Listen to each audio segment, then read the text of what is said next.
what I love about material, this category of what I call glamorizing my everyday life, that's so pretty. This feels like art. I feel like you did that so well. We always think about it like the dance of the kitchen and when you're cooking, right? There's movement and there's actions that you're naturally taking. And if something feels really forced, well, then it's probably not necessary. When we first launched, we want it to be where the product just is singing by the time that you receive it, that you're like, oh my God, it's even better, right? Yeah. I love it. I use it all the time. And so we said the only way to do that is to say, hey, if you have something wrong with your product, you don't like it, you've been using it, something happens, just reach out to us and we'll help. As simple as, oh, my daughter dropped it. It's her favorite bowl. We've replaced things like that. Being really customer-centric, I would think that you would rely a little less on ads, a bit more on like the organic story. I think for us, what we realized though is the stickiness factor of word of mouth. That's just going to have greater longevity. If someone has their own personal experience with our stuff and they tell you about it, that's going to be so much more powerful than anything else. How has motherhood shaped entrepreneurship for you? My girls love. I mean, I'm so like it will bring me to tears when I see how proud they are of me. You know, right? Like that's such a gift. It is. Being a mother showed me more maybe grace in how I think about other people and their lives and what they're balancing and what they're trying to learn about. I think I would be a terror to work with, honestly, if I didn't have kids.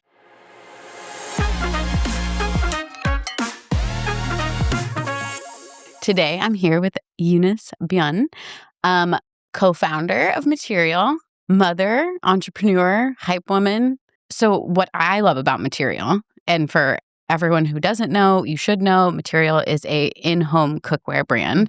And I say in-home because I think that matters. And what I love about it is this category of what I call glamorizing my everyday life. So I'm a mom, I cook, not as much as my husband does, but to be able to feel good and look at my knives and my cutting board and be like, that's so pretty. This feels like art.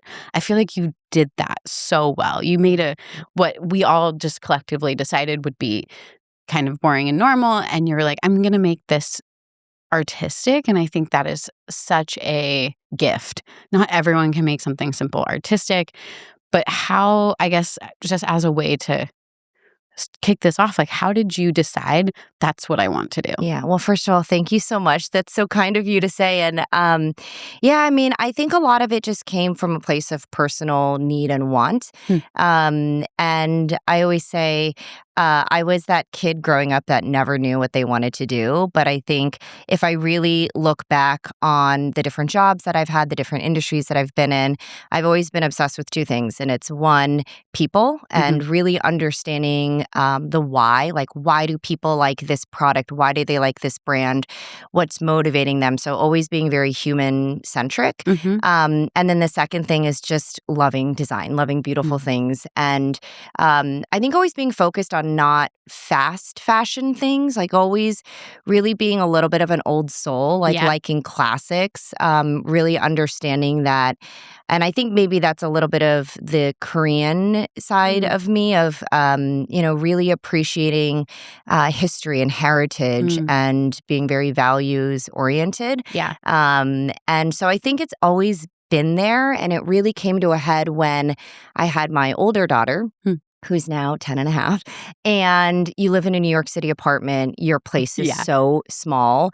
And I just remember going through and trying to make space and being like, I still have stuff on my wedding registry that I never opened. And there was like this light bulb moment of most people are buying stuff for their kitchens when there's like a life moment. And it could be you're getting married, you're moving.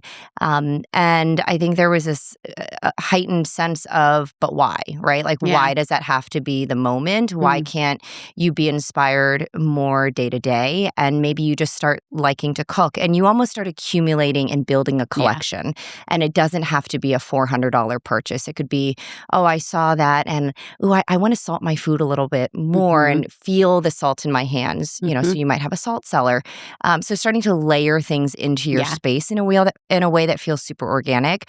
That was really the inspiration of dismantling the way the kitchenware industry had typically been even strategized, categorized, or purchased. We wanted to say, let's do it differently and really appreciate, again, the humanness of it, which is it takes time to build something in your space and in your home of worth and of value. Yeah. I mean, because you can even tell in the brand, it's very cohesive. It's meticulous in the way that, I mean, down to the way that the knife, like the serrated edge. the serrated edge. Sure. I stare at him like, that's, I'm like, is this a me thing? And I'm like, no, I think we are just drawn to beauty and we can see beauty in straight lines and color palettes. And you're like, I'm going to take that to the kitchen and make it an experience, an everyday UX of the home, which I just find so valuable.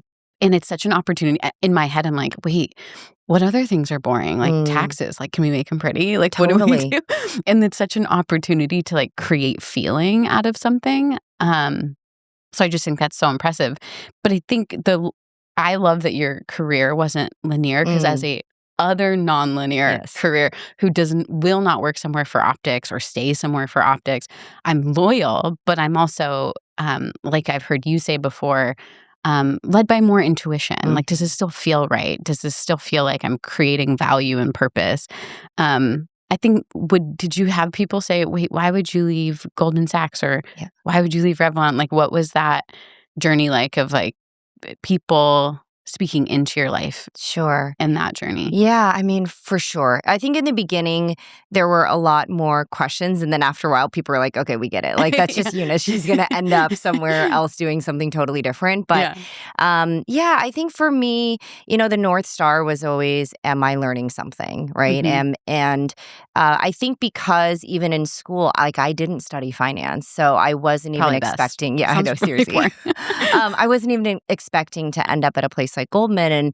And so once I was there, you know, I learned so much, and there was so much by way of just professionalism or certain skills and building confidence that I could look at numbers and be comfortable with them, and get learning how to Excel. talk to people. Yeah, you know, building PowerPoints, Excel, like so many things that turned out to be so useful. Yeah. But I think what I was missing was that creative side. And so that's, I think, what I started chasing. And ultimately, what it led me to was the intimate apparel industry, which was like so different. Yeah. I mean, that's a good learning ground, though, because it's so much so. It's made to be beautiful and detailed and vulnerable. Yes. So I can imagine you learned a ton through that. And it's also functional. Yeah. And there's only so much innovation. I know that sounds like a weird way of saying it, but we would always joke, like, bras have 2 cups. Like, that's just, you're not, you know, you don't need a third one, right? Yeah. So there was so much around. I guess Skims did find a way to like really like find some. Kim Kardashian always for the win. She's found a way to right.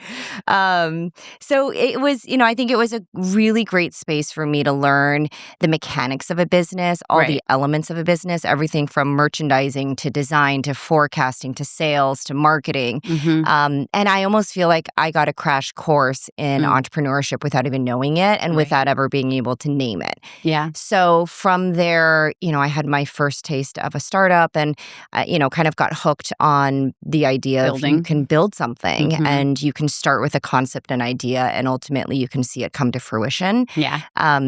You know, some ups and downs in it. It was a very early time, I think, of startup. So it still had a little bit of that, like, Mark Zuckerberg, Facebook, you know, like people, I don't know. It just felt still very like glorifying the grind. Like it was just, I had not yet evolved. And I were not woke yet, those early startup days. No. And I remember when I was pregnant with my first daughter, I didn't want to tell anyone. And that to me was like a big red flag that I'm sitting in a room with people that I'm supposed to be working with, teammates with, you know, they're my boss. Yeah. And I didn't feel comfortable. Yeah. And I actually didn't say anything until I was 6 months pregnant, which, like, thank God it was winter. I'm such an overshare. I could have never. Like, no, I had like big sweaters. Wait, because we were both pregnant in 2016. So we were, and I was at a really early startup too. So I know, I can literally like emotionally put myself where you were. Right. And I was terrified. I'm like, people are gonna know I had sex. I know. I'm like, this is so You're awkward. like, oh my God. Yeah. I'm a teen mom. Yes. In my head, I was a teen mom. I wasn't. Yes. No, I know. But that that's was what it felt like. it does, because again, there were no examples of what that looked like. And I remember actually even I've talked about this before in different conversations, but I was so appalled that like there was a startup founder who said, "How would you even do this job? Like, you're a mom." And I was like, what? Right? I was so Yes. taken aback that that was seen as a negative, Oh, that yeah. I kind of at that point was like, "Ugh, I can't deal with these like youngins that are trying to Yeah. make it seem like who I am is something bad." Oh, yeah. I didn't want We that. all have that like story of like that fueled you. Like, wait, how it creates such a crossroads, because you're right. You have to kind of look at it and say, am I going to stay and prove them wrong and just grind? Right. Or am I going to be like, wait, for what? Like we said, not optics, intuition. Like, maybe this isn't for me in Right. this season. Right. And then So, I yeah. think you, and I'm sure you felt this over, your own path and career, is you start to file things away. Mhm. And at some point, you almost collect enough data to be like, okay, that wasn't a one-off. This was something that I Yeah. was feeling. And now it comes to a head of like, well, what do I do about it? What should I Right. do about it? And so at that time, I had the fortune of being able to go work in the beauty space. So leading global digital for Revlon was, again, another front row seat at Right. seeing innovation and at seeing an old heritage brand trying to find its way through the digital world, and really seeing all these indie beauty brands pop up, Yeah. and being like just incredulous at the communities they were building, the way that they were singularly focused on a product, Yeah. right? So they could bring the best serum, and all of a sudden people would get super excited, right? It was yeah. very different than bringing a huge collection of things. And so again, started collecting things away and saying like, okay, that's interesting. And I think probably a lot of entrepreneurs, yourself included, it's all about pattern recognition, right? It's like figuring 100%. out and collecting those pieces and then being like, okay, again, what does this mean? And that's kind of what culminated. And so many of those inputs became a part of what Material is today. Yeah, I think pattern recognition, I've never thought of it that way, but you're right. It's EQ, it's intuition, it's what is breaking the script a little bit. What's getting someone to look twice? What is someone, all of a sudden you're seeing someone get emotional about something. You're like, I mean, down to a beauty product, like if it reminds them of home or it connects with them in some way. And I think, some people aren't wired that way to look for those things, but they're so eager to help someone with the vision build, which is so great that we can all find our little pockets of the world. But yeah, I can imagine taking a legacy brand like Revlon and saying, we're going to run at that pace because it was like Instagram was like so hot. Yes. And then ads, like you probably really had to, like, I mean, you were learning a new skill while the world is learning a new skill. And I can imagine that brought a lot of confidence. Like, did you try anything that failed? Oh, all the time. I'm like, yes, and yes. Yeah, I mean, absolutely. I think, again, one of the best things about being at a large company at that time was you had budgets, right? Yeah. Which is such a different thing than when you're in the startup world. And, being able to go to YouTube's new content studio in LA and really seeing what they were capable of doing and this new format of storytelling. Influencers were becoming really, really big, and understanding what it meant to build a team of brand ambassadors and what did that look like, and how did you work with them, and how did you relinquish control, because you can't overscript them and you really want them to be true to their like or dislike of a product. And so again, it was just putting all these notes almost into a master playbook. And being like, okay. And that was around the time that my co-founder Dave and I had started talking about what ultimately became Material. So being able to start to see those connection points and being like, okay, if we do start this company, I don't want to go out and think about these massive, big budgets. I want to go more grassroots. I really want to go the way of indie beauty brands and just get product into people's people's hands, get their opinions, see what they naturally start posting and like lean into that, and then start building around almost that frame in your phone, right? So we would see people filming the knife. Well, oh my God, they're using a cutting board. That cutting board's not ours. Oh, well, maybe we should start going to develop a cutting board, right? So really starting to think about it through a really different product merchandising lens and marketing lens was all a little bit inspired by what I was seeing happening in the beauty space. Yeah. I could see now an overlap too of I don't know, maybe this is the millennial in me. I loved a good Instagram photo, earth tones, rule of thirds. Like we kind of came to the digital world as millennials with that aesthetic, the clean aesthetic. Right. And I wanted pretty things to take pictures of. I mean, we all had the same things that now we can slightly cringe over, but like it was a really great time to say, let's make something pretty. And what I noticed about material is on the website, so it's really clean. It makes me feel healthy. I don't even know what that means. Oh, but I love think this. I know what you think. I know what I mean. Like it feels like I just like ate a good meal and it was like a good one that was good for my body. That's how the website makes me feel, which is, I think some people are gonna be like, what is she talking about? Other people are like, I love it. I get it. But so it's the products, but then there's the gallery tab. And I think the gallery tab just like really brings to light all of what we're saying about the brand, which is people, normal people. And this is coming from someone who sells AI and AI creative assets. And I think there's a place for it, and I think there's a world for it. But I think your brand has such a genesis in the realness of it, which in the gallery and the mom with her kids, but it's all still so pretty. And I have to imagine that more brands are going to try to use that playbook of like a gallery of people doing normal things, but it's beautiful. So if you had to kind of give that entrepreneur advice, like it's really hard to make very functional things that are very pretty. I think. Yeah.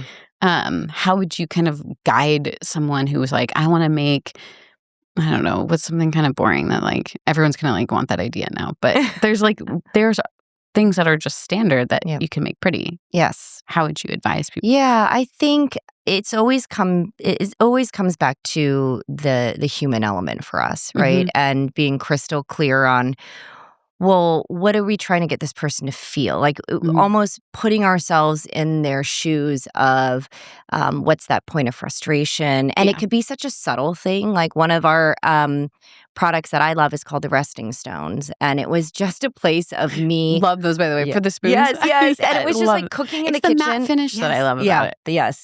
It's just the polished nature of it. It's so it's essentially our take on a utensil rest. And it was coming from my own kitchen where, we have all these beautiful things. And then I was cooking something one day and I was looking at it and I'm like, what is this? Like, I put mine wherever it lands. Yes. Or it's like your countertop's getting dirty, or you pull a paper towel or a napkin and you're finding these like fake places to rest your utensil. And I think it was in that moment being like, oh my gosh, like we should look at redesigning the utensil rest and making it feel multifunctional, right? So it's beautiful enough that if you want to put it next to the sink and put your rings in it when you're washing the dishes, or if it's even next to your doorway and you put your keys in it. How do we make something that can serve multiple functions, but also be beautiful in your kitchen and be something that people like get? So I think it's really distilling down like what is the problem that we're trying to solve for, and then exhibiting a lot of constraint, because there were if you look at what's on the cutting room floor of like our design process, like some stuff never saw the light of day. So much stuff. That would grieve me. I don't. That takes so much like emotional resilience to be like, it's so close though. I know. And we have so many things. And I always say there's a vault of designed items that we love. And some where we're like, oh, we got too cute with it. We got too... it's almost too playful where it doesn't Or it's just it's a nice to have. It's not going to be transformational to someone in we always think about it like the dance of the kitchen and when you're cooking, right? Love that. There's movement and there are actions that you're naturally taking, and if something feels really forced, well then it's probably not necessary, and it's not something that we need to go and actually design or solve for. Yeah. So I think it's the humanness and the constraint Yeah. that you exhibit in the design process that allows us to find that balance. And yeah, I mean, there's so many times like where I would love to do X new versions of something or another Yeah. and add all these fun prints and colors. And, I think we just come back to, well, is it something that someone 2 years from now is going to look back on and be like, oh, this is still so good. Timeless. Right? Yeah, that's the test. Yeah. I think that's true because the goal really is to wear these things out. I actually was looking on the site. I don't even know how a lifetime Warranty even works in this situation. Yeah. I don't think I've ever seen that. So to put that behind it and say, like, we believe not only is this beautiful, it's going to stay valuable to you and it's going to work. That makes me nervous. Yeah. But I mean, is that something you went back and forth on? Like, can we stand behind this? Yeah, I mean, I think it just came down to, like you said, standing behind what you're putting out there. And again, if you think about, we're about to celebrate our 8th birthday, like when we first launched, it was the era of really splashy brand launches, and then you get the product and you're like, oh, this was it, right? Like this is what all the hype was about. And again, it goes back to having a little bit of an old soul as a company and being like, no, we want it to be where the product just is singing by the time that you receive it, that you're like, oh my God, it's even better, right? Yeah. I love it. I use it all the time. And so we said the only way to do that is to say, hey, if you have something wrong with your product, you don't like it, you've been using it, something happens, just reach out to us and we'll help. And so there are no specific, it's not like there's a long list of legal ins and outs of the lifetime warranty. We just say, reach out to us. And there's always a human on the other side, someone from our team who's absolutely incredible, Christina, and she is the one who's working with every customer. And thankfully, there aren't a ton of them. But for each one where it could be something like as simple as, oh, my daughter dropped it and it's her favorite bowl, we've replaced things like that. Because again, it's about the relationship that we're having. That's the thing that will build a loyalty. I mean, even massive brands who have been able to tap into this, like Patagonia, they're like, send it in, we'll sew it for you. Like, please. Yes. Because I don't want, first of all, I don't want to put more stuff in the landfill. I also love that you're willing to like stay connected to me as a customer in that way. It's tough when you see the opposite, when you see people just, the consumerism is really high right now. And I've had to look at my own career and say, how can I have a positive impact on that? People are going to buy things. People want to buy things so I think where you've met that moment is buy well. It's like when I started realizing my cashmere sweaters they're expensive, but they're just lasting 10x longer and I can have this forever. Yeah. That moment is so important, and you're doing that with customers by saying, do this well and then I got you. Yeah. And that's a bold stance. Like that's a loyalty play. I think it's authentic.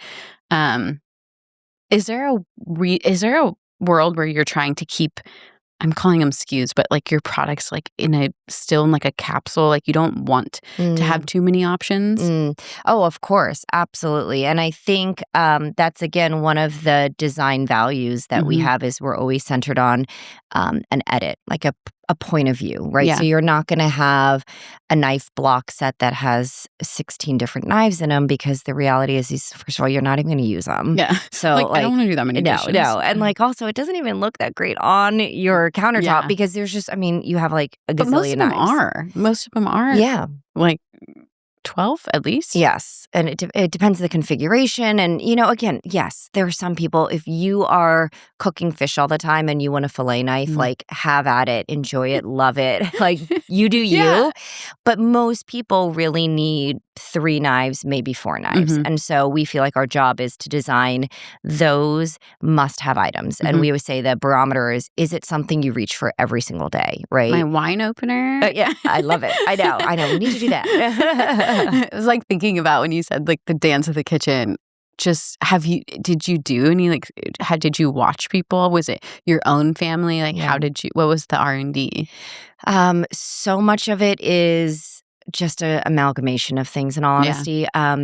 I hearken, I think back a lot to just the days of watching my mom in the kitchen too, and seeing, one of our bowls, which I love, was very much inspired by this pink bowl that I remember her cooking with. Does she still have it? She does. It's so funny. I was back in San Diego, which is where I grew up, and I went hunting for it, and she still has it. And I was like, "Oh my God, That's the amazing!" goal. Yes. That's the point. Yes, I love that's that. absolutely the point. And so, but just thinking about like the rhythms of cooking, Yeah. and really thinking about, what are the moments where there's that linger moment, and how do we make people feel connected? And Yeah. so we think a lot about, this is the test for me. Like, if you are going with your family to an Airbnb rental for the summer, right? They're notorious. They have terrible kitchenware at most of these rentals. My gal, I own 2 Airbnbs, and I am so meticulous about what I put in there. Right? So check the reviews. It Oh my says God. well-stocked kitchen. Love it. You know Love why? it. Because of that experience. Yes. You were so right. Yes. Like, no, a rhythm. No and rhythm. then meet me there. Yeah. But people are away from their homes. Like, you have to bring that You have to them. replicate it. And so Yes. what do we do? Maybe because we're also slightly crazy. We Same. pack and we bring our knives, our kitchen shears, our tongs. And it's just one of those things where it's like this attachment to the things that make you feel most confident and most comfortable in the kitchen. That is, again, They're like, ma'am, this is TSA. Yes. Oh my gosh. I know. When I was doing fundraising trips, I'd be like, okay, remember, Eunice, do not carry knives on you when you're going through. You're like, this is like my lifeblood. Yes. They're like, ma'am. Yes. I know. It's always a weird explanation. Or when you go through a security entrance in like an office building, and I always, you have a bag full of things, and I'm like, you're like, I'm a ninja. So I know. fine. I'm like, I just have to disclose I have a lot of knives in the bag. And it's because this is part of my company. I love that. Just like the weird moments that like arise in our Who would have ever careers. thought? Like Eunice at 3 would have never been like, I'm going to carry a bag full of knives around, What a gift, though. Yeah. Do you feel like now it's hard to imagine doing anything else? Like, do you feel like this is like just watching this company grow as like a child in a way? Oh, God, for sure. I always joke. I say I have 3 kids, my oldest, material, and then my youngest, because just the spacing of it is exactly what most people would have. Good for you that your middle is, I have 3. And sometimes I'm like, but I'm like the middle. God, it's hard to love them well sometimes. So right in the middle. So, but you're doing it. Okay, so a big one was that you have your hero cutting board. It was made out of recycled plastic water bottles, still good for the earth. Then my understanding is microplastics, the information was then available. And so you felt like, I know now I have new information. I should do something different. Yeah. As a leader in this space, what did you do once you kind of had that new information? It feels like a tough one. Yeah, it was tough because it's a product that we are still really known for, and I still use it in my kitchen. I'm not saying it's the worst thing. It's an incredible piece of kitchenware. But as we started to get to learn more and hear more about microplastics, and really thinking about my own family, a lot of it came down to, okay, what is our responsibility here, right? So do we keep selling this product, which again is great, and some people really don't. To some extent, they're like, there's microplastics everywhere. Right. It's going to be hard to reduce. So we said, we've got to dig a little deeper here. And we ended up deciding to completely redesign and reorient our prepware category, and design something that people would maybe feel safer using in their kitchen. So we essentially kind of signed a little like death notification to our hero product, the one that we were so known for, and said, at the end of the day, if we are really a human-centered design company, we cannot continue to just say, this is the only solution. So we said we can offer another solution. And so we spent a lot of time thinking about what's the best approach. We heard loud and clear that why people love the Reboard is because it is dishwasher safe. It's so easy to use. So easy, it takes color, and color, like people don't talk enough about in this space, just color I mean, there's such psychology behind color and like the joy that it brings you. And I'm sure it's something that you think a lot about in the creative space. And so we knew that wood, while is a great material, wouldn't be sufficient. And so we kept searching high and low, and we were really fortunate to get connected with some material scientists. I love a material scientist. Also, okay, random dream job that I didn't know existed. I know. But, that's where I think the design nerd in me kind of comes out, because I was just so fascinated by all these different types of materials that could be used in so many different categories. And it wasn't something that was being used in the kitchen today. And so we started testing, and, we started thinking about what it could look like. And ultimately, we launched last year the MK Free Board. And it's made of 100% plant-based materials. It's all bio-based. There are no permanent microplastics left behind in your body. And, it was, I just remember a lot of trepidation, like in bringing it to market, to be like, oh my God, what are people going to think? Are they gonna like revolt, or because they couldn't buy the other one anymore. So we started to wind that one down. And we still have a version of it in our line, because so many people do ask about it, and it's very clearly indicated that it's made of recycled plastic and renewable sugar cane.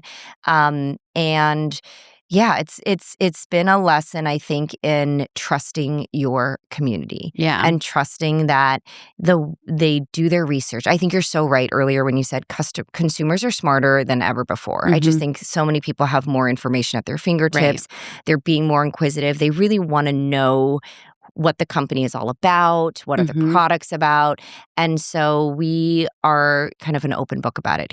Here's what you can know about this product. Here's what you can know about this product. And then you decide. And it's become our fastest growing, best-selling product over the entire history of the company. And so it's... so you took a chance, and that's... could have gone totally wrong. Honestly, it really could have. It could have. But I think what I see is like, oh, they're walking the walk. Because it doesn't sound easy to say, oh, we know new information, so we're going to...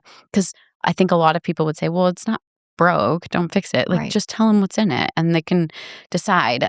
I started doing like the microplastic research, and then I was like, okay, this is kind of a big deal. But there's something very intimate about a cutting board, because you're literally putting your food on it. So you can't just shove that one away. You're like, well, I'm actually putting my food on this to eat. Right. So for sure. And we're the first to say we are not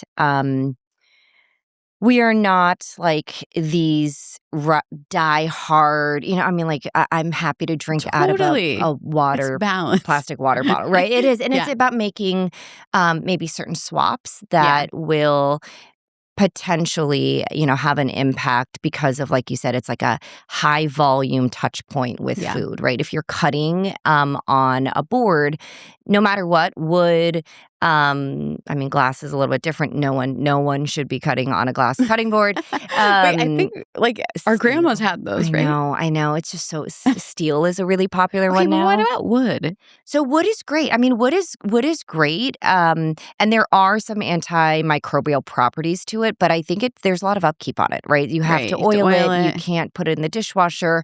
I always have a little bit of the ick factor when it comes to raw chicken on like a wooden cutting board. I'm always like, am I just gonna pretend that didn't like soak in a little bit? Okay. I know. So again, like my philosophy here is like, in life generally, it's like you do you. Like I'm not here to judge you. Like you do what makes you happy.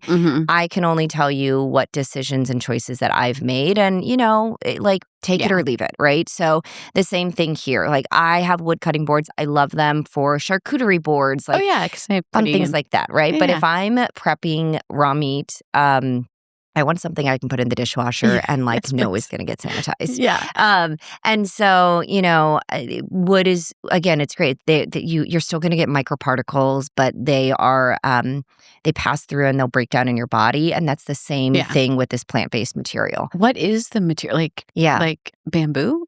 So it's made of biopolymers, which could be everything from like wood chips to different runoff of like, in some instances, it could be like corn husks, and there's so many different biomaterials Yeah. mixed with And we clay. compost, so I just Yeah. put all of that in there, and then it helps my garden, and I'm like, "This is wild." I Like, know. it just becomes Yes. you're right, it could be a combination of things. It's a So it is a combination of things? It's Yes, like it's a combination of things, including a little bit of natural clay, and that's oh, kind of okay. what gives it. I know I had it here. Oh, yeah, But it gives it like a little bit of that sturdiness, yeah. but it also makes sure that it's dishwasher safe because it needs to hold up in the dishwasher. And then these are little Um, non-slip little feet yeah, 'cause I That's care. that's a new this you I everyone's love. getting here a sneak peek at some of the modifications that are being made, but I mean, I actually do think these are important, and the fact yes. that I mean, I have little hands, so I love a good little Yeah, the little handle. hanging handle. I know. So it's all these things. There's a juice groove. That was one of the things most of our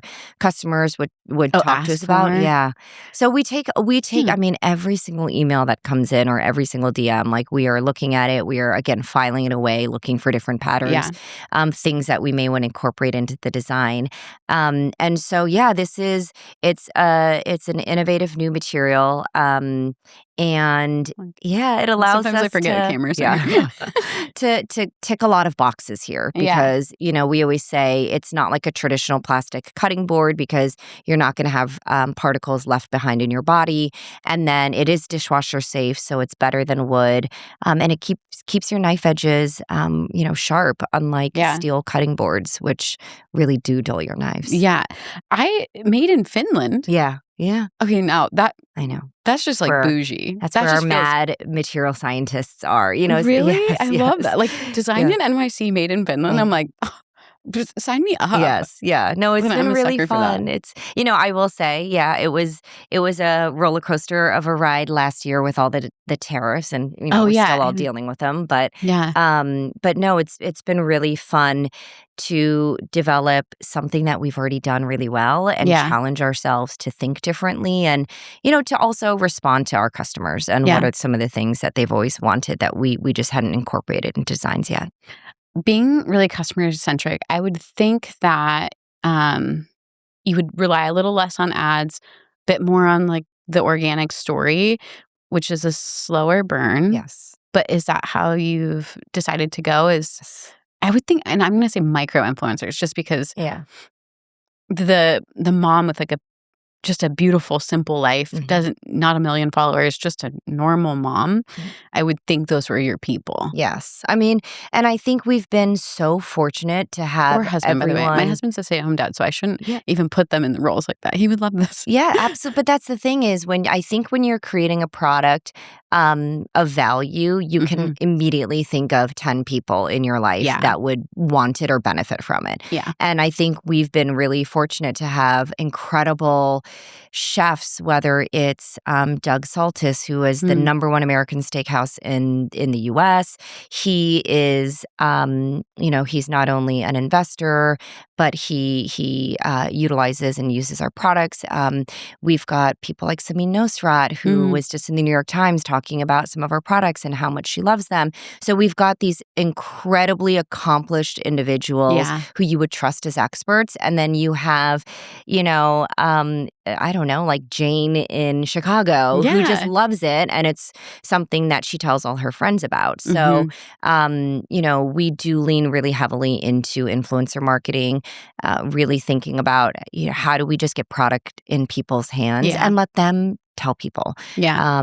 with their own words Mhm. what it is that they like about it or how they use it or how they want to gift it or who it's perfect for in their own life. I think a lot of companies would be nervous to go all in on people. Yeah.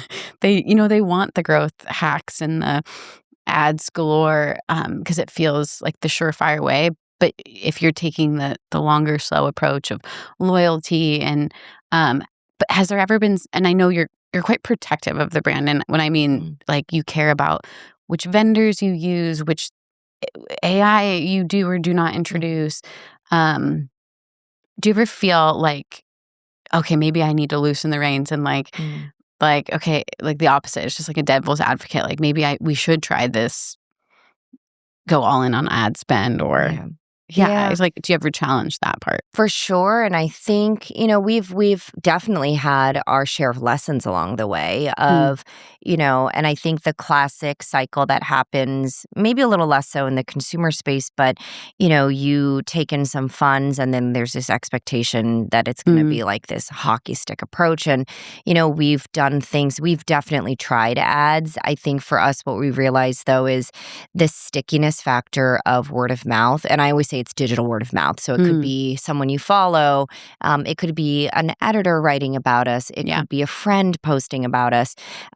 That's just going to have greater longevity because the people that we want aren't the ones that are, they kind of cave eventually because they saw an ad enough times. Like that's nice and that's lovely, but we're not looking for that one and done customer. Our customers really do understand that there is a collection approach to material. So you might start with the freeboard and then all of a sudden you're like, oh, now it's time I need like a new knife or I need kitchen shears or I need a salt cellar. And we start to become more prevalent in their space. And that happens through discovery, not through you're going to buy it, you're going to buy it, you're going to buy it. You're not because I'm like, like some people don't even like salt and all of a sudden it's like all they see in the ad. And there's also an element of, again, trust, right? So, we don't. If someone has their own personal experience with our stuff and they tell you about it, that's going to be so much more powerful than anything else. So we want that to be how you learn about material first and foremost. I would think that it had high gift-giving abilities because you always know the person who's just like, they're never going to buy something for themselves. They are the best host, the best cook. They will ride or die out there. They're like shabby little tools. And just because that's what they think. And then you can just gift them with this delightful, beautiful, functional thing. Like, I would love that. Like we need more of that. 100%. Like during the holidays, you'll see carts that have like 5 salt spheres. Someone this holiday season brought like 20 freeboards and it's like, oh, she's gifting. She's going to be giving it out this holiday and we love that. Best holiday party ever. I know. Oh my God, please, someone give me a cutting board because it's practical. Yes, I know. I remember it was probably when I was in my 20s, there was a white elephant gift exchange. And again, this utensil rest, it's all coming back to the utensil rest. It's the cheesiest looking utensil rest. It was the one item that everyone was swapping and wanting because it was just something functional and you wouldn't buy it yourself. So yes, it's the perfect gift. And I always say like I have, salt spheres, resting stones, shears galore because people really do love receiving it and then they'll use it. I know you said there's stuff on the cutting room floor. Is there products that you're like, oh, this is like it's so close, it's adjacent, it is in the flow, but it would kind of be off brand a bit, so you have to rein that in as well? Yeah. Well, so we've definitely learned over the years that we don't have to play in every category. And that was us learning really through failure, right? So we thought, okay, let's do that, think about that dance again. And the rhythm is you cook something, and then you start to move it into the dining room or to the kitchen table. So we're like, oh, wouldn't it be nice if we had linens and it went with everything and we had glassware? And I would get so out of hand, truly. Oh my God. And it was so fun. And I love the pieces and so many customers still ask for them. But what we realized is, you know what? It's not something where we are solving something in the way that material typically does. We're not beautifying it to the point of like I always say our air whisk is like a great example of real great industrial design because the biggest pain point of cleaning a whisk is I know it. Right? Like, and you look at it and you're like, why did I use that? What a strange common human experience that nobody ever does. Yes. And so we designed a whisk that has no overlapping wires because it's so much easier to clean. And it's kind of a mixture between like a ball whisk and a traditional whisk. And so again, that's a great example of like a micro innovation that we thought about that just made it and it looks better. It's like more beautiful, right? When you think about a table mat, like there's only so much you can do. And so even though the color palette was beautiful and even though the fabric, it was this beautiful stonewashed linen that was done by hand in India, it's great, but it Yeah. wasn't going to be something that was going to have that DNA that ultimately that we have in a lot of our products. So that was an instance in which I think we overextended and we went too far, and we had to kind of pull it back in and rein it back in and be like, okay, great, that was cute, we did it, we tried it, we learned a lot, and now we know like we've got to stay in our at least our design lane, and really think about what are those micro innovations that we're actually bringing to market. David or Dave, your Yeah, co-founder? both Dave. I call him Dave. I was going to say, I think I've heard you call him Dave, but okay. So are you different in how you see it? Like, do you guys go toe to toe? Like, no, this is the future. No, it's not. Yeah. Like, and then, I mean, that would be beautiful with a friendship and really tough. Yeah. I will say I am so lucky to have an amazing business partner in Dave. We've been friends for a long time. I want to say, gosh, like 20 years almost. Did you meet in college? We met, I had already been living in New York, and we met through a mutual friend, and he had just moved to New York, and we hit it off. He comes from luxury fashion, so I think he was working at maybe the Valentino Group at that time. And we were, just in our 20s, going around the city, like going to different shows and restaurants, and the dream. just having so much fun in the city. And always, I think, really loved, his taste level. We have a lot of shared values, and then we are so different personality-wise. And I think that was really the key, the secret to our success. We are very different in so many ways, whether it's even, what he's done in his career, being more a little bit on the supply chain and ops side and planning. I've always been a little bit more on the creative strategy side of the house. It was like two puzzle pieces really coming together. And I think that has helped so much because we just can come at it from different vantage points. And the one ask when we first decided to get into business together was we had to be brutally honest with each other. Yeah. And like get best friend necklaces and promise and always be friends. I think to some extent it was almost kind of the opposite of like, and not in a bad way. It was just our relationship had to evolve. Like we still will have, fun, chummy moments where we're, chit-chatting and grabbing a drink or grabbing dinner and sharing in meals together. But I think to some extent we had to say, look, we're entering into a professional relationship. Like there need to be certain boundaries, and we need to be really transparent with each other and brutally honest with each other in how we're feeling, emotionally, mentally, physically even, like, are you good? Do you need a break? Like, because it's hard. I mean, this is a full-on sprint forever. I was going to say, like, you never really stop when it's yours. I mean, don't you feel that way? Yes. It's just always. I know. And I think, motherhood has accentuated that because you're sprinting here, sprinting there. You don't want to miss a moment. Like I heard you say, like, you always try to do bedtime. You always try to be there. So do I. It's a lot. I guess, how has motherhood shaped entrepreneurship for you?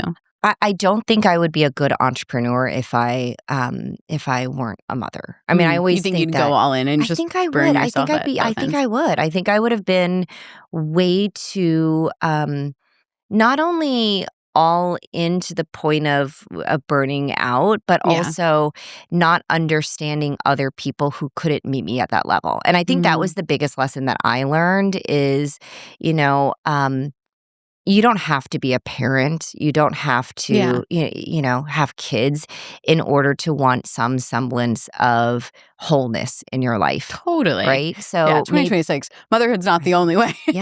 Right? And so maybe it's other things, like your friends could be just as important to you, or maybe you're taking care of a relative or whatever it is. And I think being a mother, showed me more maybe grace in how I think about other people and their lives and what they're balancing and what they're trying to learn about. And so I definitely, I think I would be a terror to work with, honestly, if I didn't have kids. And that's, and the same thing with motherhood. I think I'm a better mom because I can tap out of some of the mental strain that really comes with being a parent. And my girls love, I mean, I'm so, like, it will bring me to tears when I see how proud they are of me. Oh, that makes me You know, right? Like, that's such a gift. It's it and is. it's I wouldn't say it's rare, but to know it, Yeah. acknowledge it, Yeah. celebrate it, for them to have a badass mom, like, Yeah. that's just so I mean, they get to watch you build and Right. iterate and fail Yes, and for cry sure. and be tired and And pick yourself back up Mhm. again and still say, "Hey, do you wanna get in the bath now?" Like, Yeah. you know, "Is it Yeah. bath time?" But yeah, you know, and hearing them talk to their friends about what I Just do, ugh, hyping you, just, like, being dead. I'm like Yes. I'm like, on the floor, like, "Pick me up," Yes. because they have such pride in it, and they have Oh, such ownership too. My yeah. favorite thing is they're always like, "How are coworkers doing?" Like, they just feel so a They're part part of of it, it. you Yeah. know? I mean, And that was a conscious choice, maybe even unconscious just because you live that way. Mhm. But I remember when I launched my first kinship, taking something from an idea, a vision in your head, and then holding a physical product is unlike any I can't Yeah. replicate. The only thing close to it was motherhood because Mm. I imagined being a mom and then I got to hold my babies. It's so life-changing and it's in their DNA in a way that's so hard to teach, like, Yeah. them watching it. You took the scaries away from it. Yeah. I mean, yes, they will try stuff and fail, but they already know that they can, and I think that's so hard to replicate in other things. You Mm. can try, but, like, I think that's a really Yeah, powerful aspect of your journey on motherhood, at least. for sure. And I think the other really important lesson, especially having 2 girls, is you are worth betting on, like Mhm. yourself. You should bet on yourself, Mhm. and them knowing that I can chart my own course and that I Yeah. am the boss. Yeah. And I think them, even when you ask them today, like, oh, you know, the classic question again of what do you want to do when you're Yeah. older? And every day it's like, well, I'm gonna have a company that does X, Y, and Z. And just That's the first thing. yes. They're gonna have a company. Yes, you know, Yeah. that they think that there Mm. is nothing that they can't go out and create. I think Mm. that's been the most rewarding Ugh. thing because there are no constraints in their Right. minds. And Sky that's is the limit, baby beautiful. girls. Yes. I'm gonna work for them. That Yes, I know. sounds I'm always amazing. like, just don't forget me, please. I mean, there's a world where they take on the legacy of material, I and know. I have, like, 12 ideas of wine openers. Yes. Oh, I love it. Tap me in. Yes, yes. I love that. I think I'm so inspired by you. It's Mm. so I mean, even just woman to woman, human to human, watching someone say, "I found a need. It's going to make the world prettier. It has value. I'm gonna lead with purpose and intuition." It's just this like beautiful matrix of humanity that yeah, I'm glad to know you, and I'm Thank you. grateful for your Likewise. wisdom. If people want to purchase Yeah. material, where should they go? Our website, materialkitchen.com. Material Kitchen, everyone. Yes. Yes. Kitchen.com. Yes. And I can say firsthand that this cutting board is beautiful. So Thank you. I will be your lifelong hype woman. I You got love me. it. I love it. Right back at you Yeah. too. Thank you.